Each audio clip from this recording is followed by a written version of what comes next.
começar a gravação, portanto não se admirem se desaparecerem, mas vamos ver. Para já correr muito bem e hoje com boas notícias, como podem ver, muito bem acompanhado, não é preciso fazer nada. Aí estão eles com as suas caras sorridentes, eles que foram ao estrangeiro, estiveram no estrangeiro uns dias e agora regressam a Portugal para nos contarem as aventuras todas.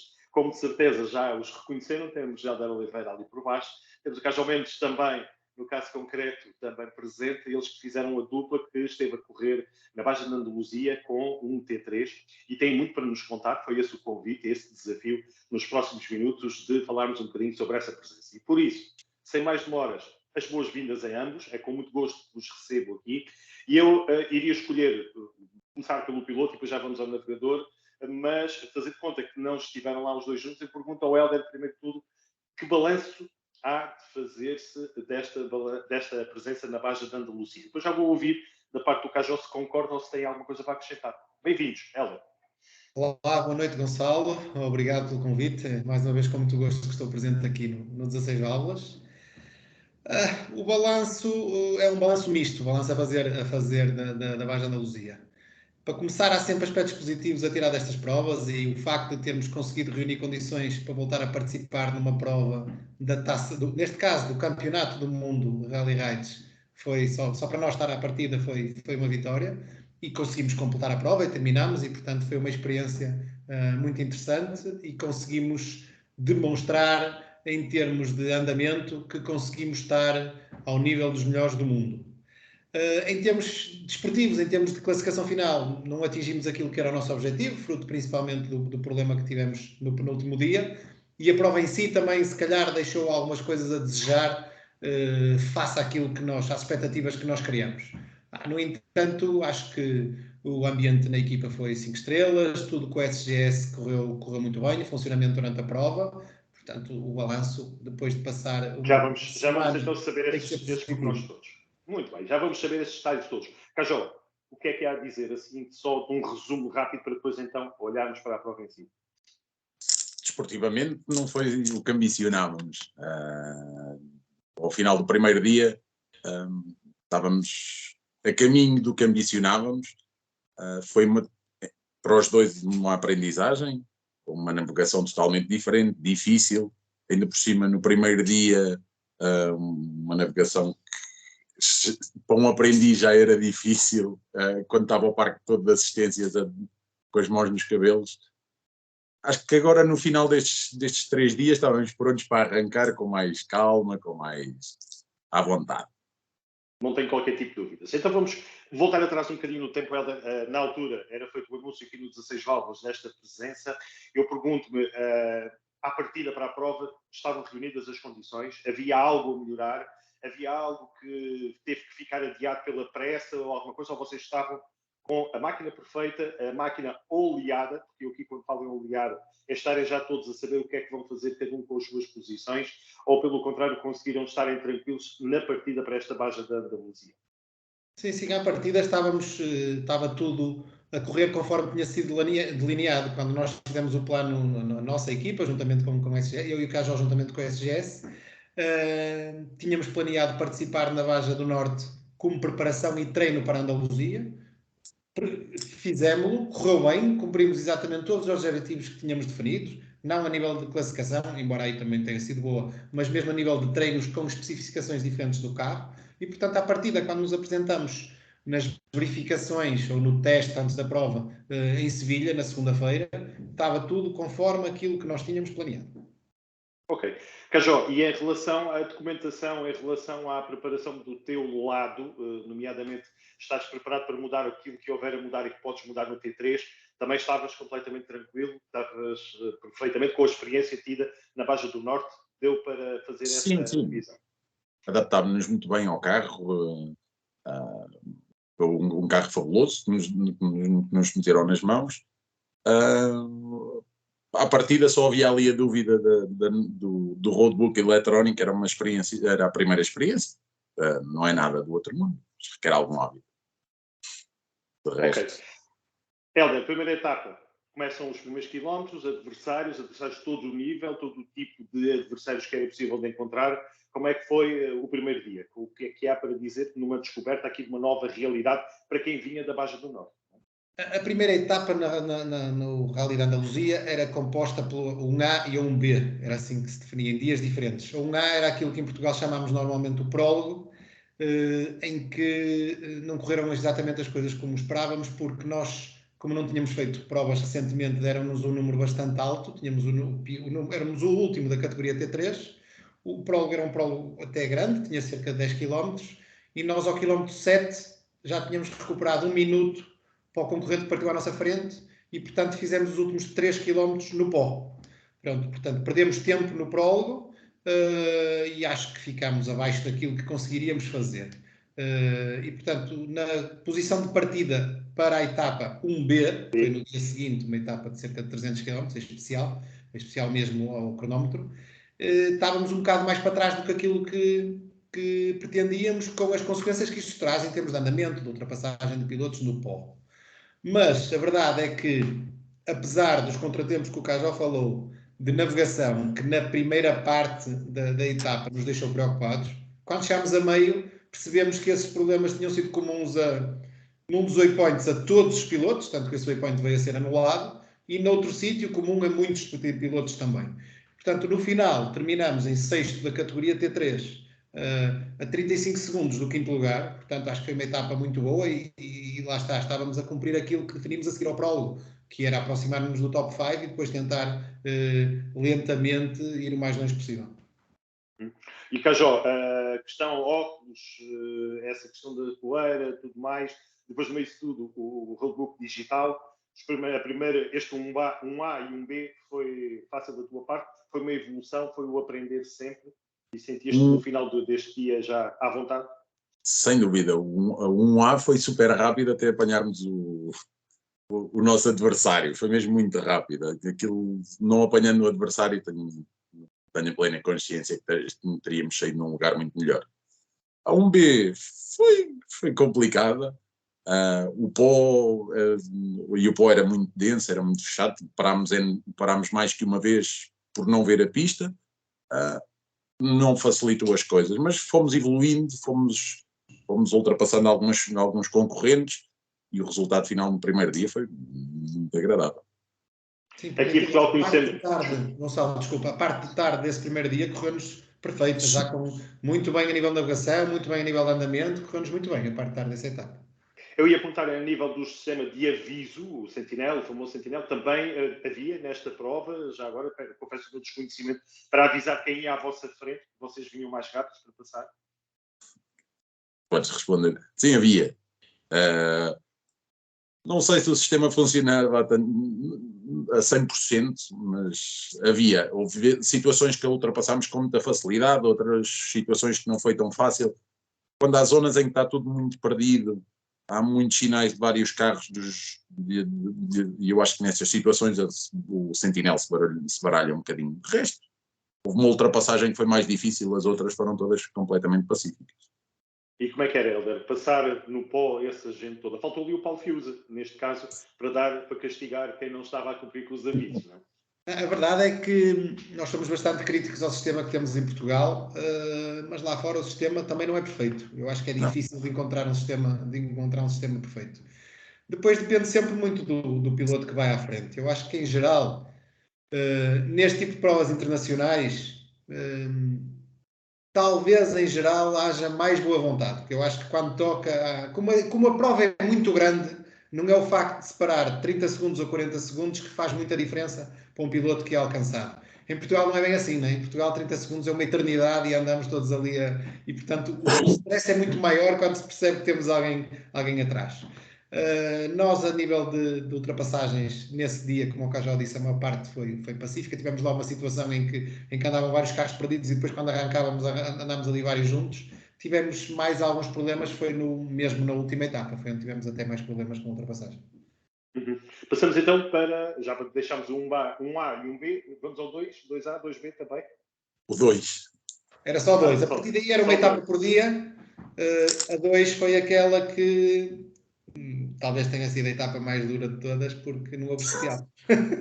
Portanto, mas a brincar, não deixou de ser dura, porque fizemos 170 km de asfalto a chover muito. E como sabes, o nosso carro não tem vidro.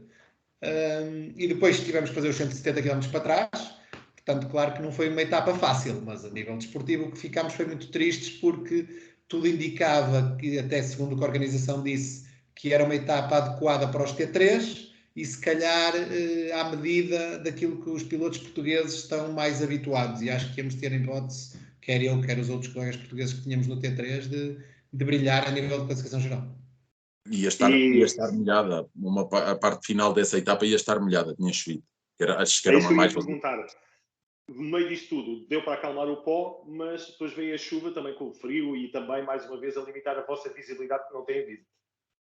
Sim, mas só na ligação, porque nós nesse dia só fizemos ligação. O sítio onde íamos arrancar até estava seco, não tinha chovido. Como a etapa era grande, a parte final previa-se que estivesse molhado. Mas era só de meio para a frente. Mas foi como cá em Portugal. Se pensares bem, a maioria dos pilotos que estão lá são pilotos que fazem a Taça do Mundo e raramente encontram lama. Portanto, se tivesse lama nesse dia, para nós portugueses seria sem dúvida uma vantagem, né? E acho que eu ia perguntar, os pisos, entretanto, nem sequer conseguiram transformar-se em lama, porque estava tudo seco, a chuva também não foi assim tanta, ou começou de facto a haver alguns atasqueces, alguns... Não. Mesmo... Os pisos desse dia nem os vimos, né? Porque não fomos à especial. Os pisos do dia seguinte, efetivamente, tinham muito menos pó, por causa do que tinha chovido, mas havia uma outra poça de água, portanto, para a gente sujar, deu à vontade, para a gente sujar, mas correr o risco de ficar atascados, não. Não, até tivemos pó nas ultrapassagens. Certo. Andámos no pó, mesmo no dia seguinte. Ok. Mais, continuem. Estou a gostar de vos ouvir. Depois já vou perguntar-lhe no meio disso tudo. Há de haver histórias para nos contarem também, para termos aqui uma ideia da dureza da prova. Mas continuem, não sei. A seguir temos o dia 3? Temos o dia 3, em que arrancámos cheios de vontade, não é? Não tínhamos tido etapa no dia anterior, tínhamos cheios de vontade. Acho que entramos bastante fortes no leg 3. Tínhamos a andar, a percepção dentro do carro tinha a andar muito bem. Sim, começámos a sentir falta de potência dentro no carro. Começou a acender a luz de pressão de óleo e conseguimos chegar à neutralização. Conseguimos ainda meter um bocadinho de óleo dentro do carro. Já não foi possível chegar ao fim da especial. Mas foi algum ainda não sabemos ao certo o que é que se passou, mas alguma coisa no motor.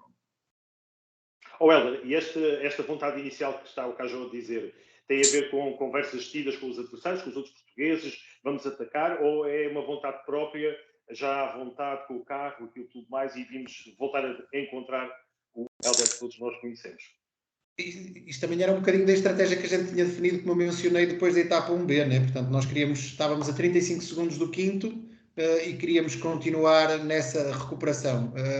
Foi-nos apresentada uma etapa com alguma areia e entre eucaliptos, portanto, se calhar alguma parecência com as pistas da Baixa ACP, por exemplo, que nós gostamos muito, eu gosto de conduzir, acho que o KJ também gosta deste tipo de pistas, e portanto entramos forte, quer pela questão estratégica, quer pelo gozo que também nos dava esse tipo de pista. E no primeiro intermédio que temos, estamos efetivamente com um bom tempo, já não me lembro exatamente qual, mas com um bom tempo.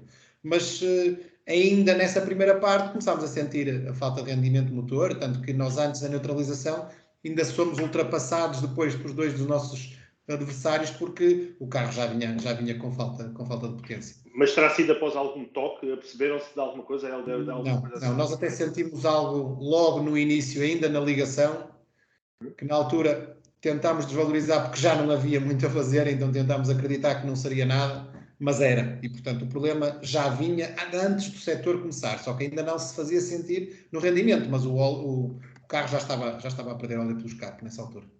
E havia rastro, nesse caso estavam a deixar óleo no troço onde vocês... Não. Até tentámos foi um fumo estranho na altura. Ok, muito bem. A partir daí, perceberam que as coisas já estavam um bocadinho mais complicadas, Super Rally e os pisos, como é que estava? Primeiro tentámos. Ainda tentámos. Ainda tentámos, enchemos numa bomba, comprámos óleo, chegámos à partida para a neutralização e pedimos óleo a outros concorrentes, quer, por exemplo, o brasileiro o Adroaldo, que estava na nossa equipa, cedemos óleo a dele, a Maria Luís deu-nos o óleo que tinha no Mini do time Motivo, portanto ali as duas equipas que estavam perto de nós, que tinham óleo no carro, cederam-nos o carro, foram impecáveis. Partimos, com vontade, se calhar não a forçar tanto, não é? Mas a ver se aguentávamos, aí era para rolar até ao fim. Fizemos 28 km, voltou a acender a luz, parámos e estava seco outra vez. Portanto, aí tomámos a decisão de abandonar e nem a rolar viemos, porque estávamos longe de Sevilha. O carro veio de reboque, porque senão ainda íamos estragar mais. E passaram outros concorrentes que pudessem custar mais um bocadinho de óleo e vocês eram... A questão é que faltavam 120 km. Portanto, era muito, o óleo não ia chegar, a duração ia ser cada vez menor. Portanto, por muito que nos custasse, chegámos à conclusão que era melhor abandonar e pensar no dia seguinte se regressávamos ou não em Super Rally. Na altura ainda não tínhamos falado com a equipa sobre as condições para isso ou não, mas nesse aspecto, lá está. A SGS foi impecável, a SGS tinha um carro inteiro de peças disponível quer para mim, quer para o Pedro Carvalho, e eles nem hesitaram, disseram, não, está fora da questão, um motor novo e amanhã a partida para terminarmos a prova. E como é que toma essa decisão dentro do carro, entre vocês os dois? Há um que diz, não vale a pena continuarmos, há outro que diz, vamos lá mais um bocadinho, ou foi rápido chegarem à conclusão e vocês já conhecem o tempo suficiente para o que um ia dizer, já o outro sabia que ia ser essa a resposta? Sim, acho que já nos conhecemos o suficiente para isso. Ainda houve ali uma dúvida no abastecimento quando tivemos que meter quando metemos o óleo no posto de combustível, quando reabastecemos o carro, em que se deixou no ar se continuaríamos, se ficávamos por ali, mas tentámos andar. Também desistir não é muito a nossa praia, não é, Helder? Sim. Só mesmo se formos forçar. Depois, quando decidimos lá ao quilómetro 28, pronto, o carro já o primeiro saiu para confirmar se havia óleo e se não havia. Eu até fiquei no carro ainda equipado para voltar a arrancar, mas quando ele disse que estava seco já completamente, quer dizer, nem foi preciso dizermos nada, começámos os dois a tirar o capacete, já estávamos em sintonia a perceber que não dava. Com vareta ou visual só? De saber Não, com vareta. Ok. A partir daí, desculpa, Cajote, sim. Mesmo nessa altura, né, quando parámos, ainda voltei a testar o carro outra vez, mas depois decidimos, não. Aquilo ia ser pior e o estrago podia ser muito pior, não valia a pena. Portanto, podíamos ficar 10 km à frente no meio do mato sem ninguém. Claro. Psicologicamente, como é que foi ultrapassar essa situação? É aquela situação de dar um murro na mesa e a coisa passa? É sempre complicado. Quando se começa a ter um problema, claro que a moral baixa sempre, mas por outro lado existe aquela resiliência típica nossa, né, de tentar contrariar e algum otimismo de conseguir resolver. Quando finalmente se apercebe que se confirma o que temíamos, né, e que temos que parar, claro que a desilusão é grande, né? Ainda por cima uma prova que tínhamos criado expectativas, uma prova destas, uma prova em que achávamos que podíamos fazer melhor. No dia anterior a prova tinha sido anulada, naquele dia estávamos a sentir na nossa praia. Pronto, claro que a desilusão é grande. Uhum. A partir daí, rolar até ao final, foi isso ou ainda há mais para contar? No dia a seguir, a SGS fez um trabalho excepcional, pedimos à FIA para substituir o motor, por isso é que aparecem 70 horas de penalização, são 50 do motor e 20 não termos terminado a etapa. Da SGS Car e os mecânicos da SGS Car foram fabulosos, mudaram o motor durante a noite e nós no dia a seguir fomos buscar a medalha na praia, que era que íamos, não é? E como é que foi? É já de raiva, Helder, essa parte final? Olha, a primeira coisa que posso dizer... Não tem nada a perder. A primeira coisa que lhe posso dizer é que aos 3 km apanhámos o primeiro concorrente logo. Nós fomos os últimos a partir nesse dia e entramos com vontade de nos divertir e de andar depressa. Claro que, pronto, o motor era novo, mas não estava com o mesmo nível de preparação que estava o carro anterior, portanto o rendimento era bom, mas não era o mesmo. Portanto, mas dentro do que tínhamos, fomos a andar para nos divertir. E divertimos-nos, e aí é que fizemos bastantes ultrapassagens e foi divertido. A etapa em si, na minha opinião, não era tão interessante, porque era uma etapa de extremos, que tão depressa tinha zonas de excesso de velocidade, não, de velocidade de ponta, que íamos ali no limite, que nós não podemos ultrapassar os 135 e íamos ali a ter que tirar a pé para não passar os 135. como no outro extremo tínhamos zonas de autêntica trialeira, de pedra mesmo, que em termos de condução também não são muito interessantes. Portanto, acho que a última etapa, a parte que efetivamente tinha bonita, eram os últimos 4 km que eram junto à praia, numa pista arenosa, que essa foi mais divertida. Mas também me permite dizer que houve uma parte da etapa que foi gira, porque quando já estava perto do fim, há cerca de 20 km do fim, há uma altura que hesitámos um bocado no caminho, estávamos a perceber para que lado era num fora de estrada, e de repente chega o Messias Petarança, passa-nos e nós aproveitámos para ver qual é a opinião dele e fomos atrás dele, e posso dizer que viemos até ao fim Encostados. Portanto, entusiasmámos-nos e vinhamos a divertir, A dar sentinela, não chegamos a esse nível, não foi preciso dizer que ele fugiu um bocadinho, mas nunca o perdemos de vista até ao fim, foi engraçado. Portanto, se ele tivesse enganado, vocês iam enganados com ele, faziam uma festa muito grande. Isso é giro. Muito bem. Em relação aos waypoints, nesta última etapa, naquela loucura vossa de velocidade, já não se pensar nada, senão chegar ao fim, como é que foi, Cajó? Já não havia waypoints? Na última etapa foi tudo bem. Tivemos uma perdidela no meio do pó, a tentar ultrapassar um concorrente, e tivemos essa onde o Peter Ansel nos apanhou, que ficámos a perceber onde é que era a estrada, onde é que não era a estrada, e vão lá a raposa do deserto. Afinal não é só do deserto, também é do meio das pedras que ele passou, parecia que já lá tinha passado, não é?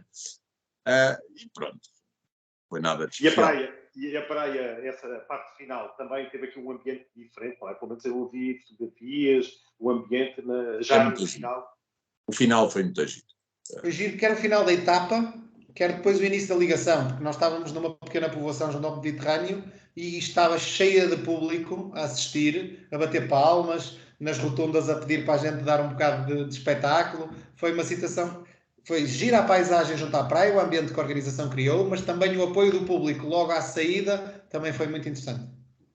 Ok, vejo isso com bons olhos. Em relação a outras histórias fora das corridas, há alguma coisa para contar? O ambiente entre os portugueses, ou vocês não se encontraram com eles? Porque havia aqui, de facto, uma frota bem forte. Queixarem-se vocês e depois ouvirem também outros a queixarem-se das provas deles. Foi assim um ambiente descontraído entre portugueses? Até cantámos parabéns ao Portela, não foi?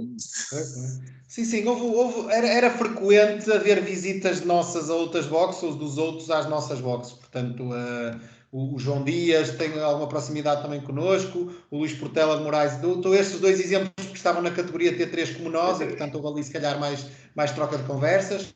Mas mesmo no início, enquanto estava o João Ferreira também, com a Maria Luís e com o José Gameiro também, embora como estou na categoria de carros, às vezes os horários na categoria T1 os horários não eram exatamente os mesmos, mas sim houve proximidade e acho que havia sempre um ambiente muito pacífico. Eu acho que isto é uma situação normal. Quando os portugueses estão fora de fronteiras, acaba por haver até uma proximidade maior entre pessoas que se calhar numa prova em Portugal não têm tanta proximidade. Acho que é uma situação engraçada e quando é preciso alguma coisa estamos sempre prontos para ajudar uns aos outros. Como foi o caso do Oli. Como foi o caso do Oli. Toda a gente, os portugueses todos que lá estavam se disponibilizaram. E como é que foi a festa com o chefe, Pedro Carvalho, também, que não foi feita aí a menção? Ele estava animado, animou-vos? Nós tivemos sempre um bom ambiente na equipa, quer dizer, o Pedro tinha essa dupla função de vamos chamar de diretor da equipa e de piloto, que não é fácil saber conseguir conciliar as duas coisas, mas depois o resto da equipa SGS, também a parte mecânica, a parte logística, era tudo pessoas impecáveis, muito bom ambiente, tínhamos lá, apesar da organização ter sempre as refeições, eu e o Cajó fomos lá muitas vezes, eles também tinham lá às vezes refeições, também ficávamos.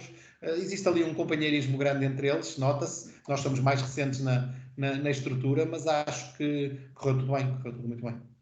Tivemos a visita do Nuno Madeira na sexta-feira, não é? Sim. Ele chegou sexta-feira, para animar ainda mais a festa. Levou o cantor de fado, entre aspas, Cachopas também, ou não? Não. Pensado. O animador, não. Estavam lá espanhóis para isso. Estavam lá espanholas. Não vou rádio, não. Muito bem. A pergunta final, já que estamos a falar desta presença na Baja e uma presença pontual, neste caso do Helder, porque no Cajó sabemos que vai continuar a participar, no caso vai ser já na Baja de Porto Alegre, no próximo fim de semana, mas o Helder não. A quem é que ficam agradecimentos? Quem é que vocês querem agradecer por esta oportunidade? É claro que os patrocinadores... Inevitavelmente tenho que agradecer a quem nos permitiu nos permitiu estar presentes e são os nossos patrocinadores. Portanto, para começar, um dos principais patrocinadores que tenho tido sempre comigo, que é a Zeiss, mais recentemente a Cepsa, que também se juntou ao nosso projeto, e depois o Grupo Óptico, o Leclerc e a Câmara Municipal de Barcelos são os principais apoios. Para esta prova específica, também tivemos o apoio do Jim Pablo e o apoio da SGS, que foi um apoio fundamental. Por outro lado, não é por ele estar aqui, mas obviamente também tenho que agradecer ao Cajó. Acho que para ele não foi um desafio fácil. Só a questão do tablet, por exemplo, já representava ali uma dificuldade. Mas também é bom que as pessoas percebam que quando havia determinadas questões em relação à navegação ou às orientações, não é só uma questão do navegador. O piloto também tem responsabilidade. E é preciso que a gente saiba adaptar, e eu senti essa dificuldade e tive que me adaptar também, adaptar o ritmo à questão da navegação. Se a gente chegar lá e quiser andar exatamente como anda em Portugal, as notas passam, porque lá não há fitas em todas as 90 graus ou todos os ganhos como há em Portugal. E a gente está habituado a travar na última até ver a fita. Aqui é preciso travar mais cedo. Isto é uma conversa recorrente que eu tive, por exemplo, com o João Dias ou com o Luís Portela, né? Que é preciso antecipar um bocadinho esta situação, porque nós estamos habituados a ir até ver a fita ou até ver um jeep de organização do outro lado ou coisa do género. E aqui não. Aqui havia 3 paralelas seguidas numa esquerda 90 e nós temos que acertar no meio das oliveiras, neste caso, qual delas era. E, portanto, o trabalho deles não era fácil e nós também temos responsabilidade nessas situações. E a organização não facilita em meter os waypoints escondidos nessas 3 paralelas. Pelo contrário, fazem de propósito para dificultar. Aconteceu-nos a nós, ao quilómetro 10 da primeira etapa, e a outros que andámos lá perdidos, porque eles meteram um waypoint num sítio estratégico que não dava passagem de uma estrada para outra. Cajó, ao quilómetro 10 da primeira etapa, estava ui, que se isto vai ser sempre assim. Mas depois a coisa correu. Eles viram como é que correu no Dakar, que deu que falar os waypoints do Dakar, da última edição, portanto aqui acaba por ser a mesma estrutura mais ou menos e quiseram replicar o mesmo para preparar já o Dakar 2023. Pois, mas olha, Gonçalo, posso dizer que até ao refueling da primeira especial pensei muitas vezes nunca mais me sentar dentro de um carro de corrida. Depois estava a meter gasolina no carro e estava o Gustavo Gugelmin, que anda com o Austin Jones, ao meu lado a meter gasolina e diz ele assim, epá, que navegação é esta? E a partir do momento, sabes, até fiquei mais calmo. Alívio. Se os do top estão assim, quanto mais nós, não é? Pois, exatamente. Muito bem. E agradecimentos, Cajó. Bem, agradecer o Hélder dar-me esta oportunidade e esta confiança de andar ao lado dele. Acho que é o maior agradecimento que posso dar aos nossos parceiros que nos ajudaram nesta aventura. Uma aventura que foi selada com um aperto de mão há um ano, não é, Hélder? Que decidimos os dois, vamos mesmo, como quer que seja. E não voltamos mais à Andaluzia, não é? Nem nós, nem ninguém, porque pelos vistos a Andaluzia acabou. Ou ano, faremos outro voo qualquer, uma coisa qualquer. Decidimos isso num jantar um dia destes. Exatamente. Hélder, 2023 é amanhã, como eu gosto de dizer, estamos já aí à porta. É este o ano que se consegue ter os apoios para termos o Hélder a tempo inteiro? Ou, mais uma vez, vamos ter que só o ver de vez em quando e ficarmos tristes por isso acontecer? Essas tais injustiças dos euros. É o mais provável, sendo que também lhe posso dizer que neste momento a minha prioridade não é montar um programa para fazer o campeonato nacional todo. Esta participação na Andaluzia, que nós decidimos em conjunto, tem como um objetivo difícil, mas pensado, de fazer provas internacionais grandes. E, portanto, para nós, não tenho problemas em dizer o que fazia sentido para o ano era fazer, por exemplo, Marrocos. Era isso que a gente gostaria de fazer e que podemos talvez vir a trabalhar sobre isso. Sem esconder que no limite eu tenho a grande ambição de voltar ao Dakar, que nunca o terminei, já fiz uma vez e tive inscrito outra, naquela que não chegou a existir.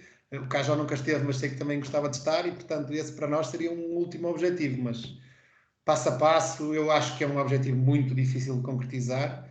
Para 2023, se conseguíssemos ir uma prova, por exemplo, como Marrocos, acho que seria muito interessante. Até porque